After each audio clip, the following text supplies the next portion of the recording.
वस्तुनिष्ठ निरीक्षण या प्रेक्षण विधि का प्रतिपादन व्यवहारवादियों द्वारा किया गया।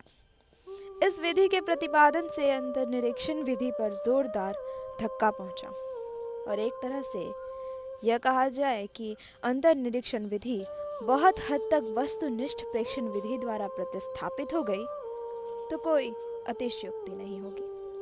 नमस्कार दोस्तों, मेरा नाम है अनुपमा और आपका स्वागत है हमारे चैनल प्रवाह में। दोस्तों, शिक्षा मनोविज्ञान को जानने के लिए या उनका अध्ययन करने के लिए जो विधियां हैं, हम उन विधियों पे बात कर रहे हैं और पिछली बार हमने अंतर्निरीक्षण विधि को अच्छी तरह से समझ लिया है। तो आइए आज हम जानते हैं वस्तुनिष्ठ निरीक्षण या कहें प्रेक्षण विधि के बारे में, यानी ऑब्जेक्टिव ऑब्जर्वेशन मेथड। वस्तुनिष्ठ प्रेक्षण विधि वह विधि है जिसमें बिहेवियर या घटना को देखकर उसका सिस्टमैटिकली अध्ययन किया जाता है। इस विधि का उपयोग एजुकेशनल साइकोलॉजी में काफी किया जाता है। प्रायः लर्नर्स के व्यवहार को निरीक्षण या ऑब्जर्व करने और उनकी इंटरेस्ट, एप्टीट्यूड तथा व्यक्तित्व के कुछ खास शील गुणों का पता लगाने के लिए इस विधि का उपयोग किया जाता है। शिक्षा मनोविज्ञान में वस्तुनिष्ठ प्रेक्षण की विधि का दो तरह से प्रयोग किया जाता है। पहला, शिक्षार्थियों को खास समय तक प्रेक्षक यानी ऑब्जर्वर के सामने रखा जाता है तथा उसे खास अवधि में कुछ क्रियाएं करने को कहा जाता है। इन क्रियाओं को प्रेक्षक क्रमबद्ध रूप से लिखता जाता है और बाद में उसका विश्लेषण करके शिक्षार्थी के बारे में एक निश्चित निष्कर्ष पर पहुंचता है। दूसरा, वस्तुनिष्ठ प्रेक्षण विधि का उपयोग शिक्षार्थियों की अभिरुचि, उनकी अभिक्षमता और मेंटल एबिलिटी को तुलनात्मक अध्ययन करने के लिए भी किया जाता है। प्रेक्षक शिक्षार्थियों के दो समूहों की अभिक्षमता जैसे मैकेनिकल एप्टीट्यूड का प्रेक्षण कर इन दोनों समूहों का एक तुलनात्मक अध्ययन करके इस निष्कर्ष पर पहुंच सकता है कि कौन सा समूह अभिक्षमता में ज्यादा सुपीरियर है। प्रेक्षण का चाहे जो भी टाइप हो, यह आवश्यक है कि प्रेक्षक अपने कार्य में निपुण और ट्रेंड हो, वरना प्रेक्षण अर्थपूर्ण नहीं हो सकता। प्रेक्षण विधि के कुछ गुण हैं तो उसकी कुछ सीमाएं भी हैं। वस्तुनिष्ठ प्रेक्षण विधि का सबसे प्रमुख गुण यह है कि यह वस्तुनिष्ठ तथा अवैयक्तिक होता है।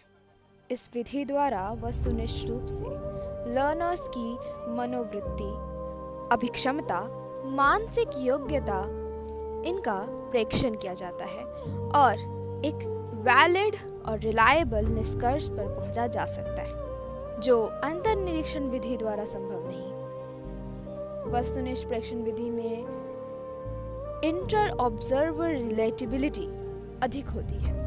अगर कोई प्रेक्षक एक साथ मिलकर शिक्षार्थी की किसी एप्टीट्यूड प्रदर्शित करने वाले व्यक्तियों का प्रेक्षण करते हैं तो उनमें अक्सर काफी सहमति पाई जाती है, जिससे इस विधि के परिणाम की वैलिडिटी और रिलायबिलिटी अधिक बढ़ जाती है। इस विधि के समय तथा श्रम दोनों की काफी बचत होती है, क्योंकि एक साथ ही प्रेक्षक कई शिक्षार्थियों की क्षमताओं, अभिरुचियों तथा मेंटल एबिलिटी का अध्ययन कर लेते हैं। इस विधि द्वारा सामान्य बच्चों की मानसिक क्षमता, व्यक्तित्व, अभिरुचि, चिंतन आदि का तो अध्ययन किया जाता ही है, साथ ही साथ असाधारण बालकों जैसे gifted childrens, mentally retarded childrens, ऐसे बच्चों का भी जो फिजिकली हैंडीकैप्ड होते हैं तथा दूसरे बच्चे जैसे पिछड़े बालक, समस्या बालक, अपराधी बालक, इन सब का भी अध्ययन सरलतापूर्वक संभव हो पाता है। इन गुणों के बावजूद इस विधि की कुछ सीमाएं भी हैं।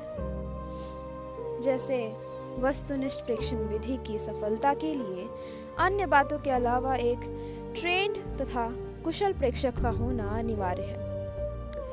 ज़्यादातर ये देखा गया है कि प्रेक्षक इस उच्च सीमा तक प्रशिक्षित नहीं होते हैं और वे अपने प्रेक्षण में तरह तरह की एरर्स कर बैठते हैं। इससे प्रेक्षण विधि की विश्वसनीयता समाप्त हो जाती है।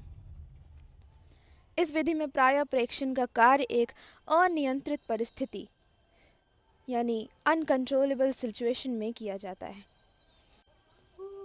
परिस्थिति अनियंत्रित होने के कारण ट्रेनर द्वारा निरीक्षण किए जाने वाले व्यवहार कई कारकों या वेरिएबल्स द्वारा प्रभावित होते रहते हैं।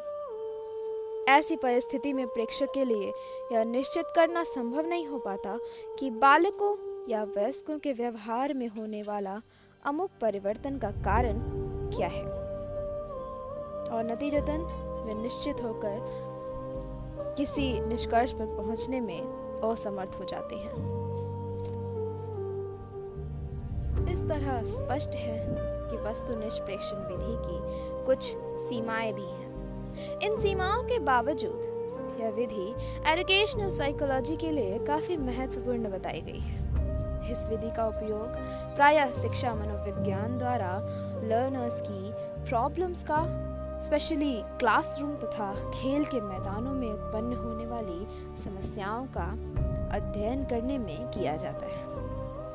तो दोस्तों, इसी के साथ आज हमने शिक्षा मनोविज्ञान की विधियों में से दूसरी विधि पूरी कर ली है। अगली वीडियो में हम बात करेंगे किसी अन्य विधि पर। तो आज की वीडियो के लिए बस इतना ही। अगर आपको ये वीडियो पसंद आई हो तो लाइक करें। इस वीडियो से जुड़े अपने विचार हमें कमेंट करके ज़रूर बताएं। वीडियो को शेयर करें और आने वाली ऐसी ही रोचक वीडियो के लिए चैनल को सब्सक्राइब करना ना भूलें। मैं मिलती हूँ आपसे अगली वीडियो में। तब तक के लिए नमस्कार।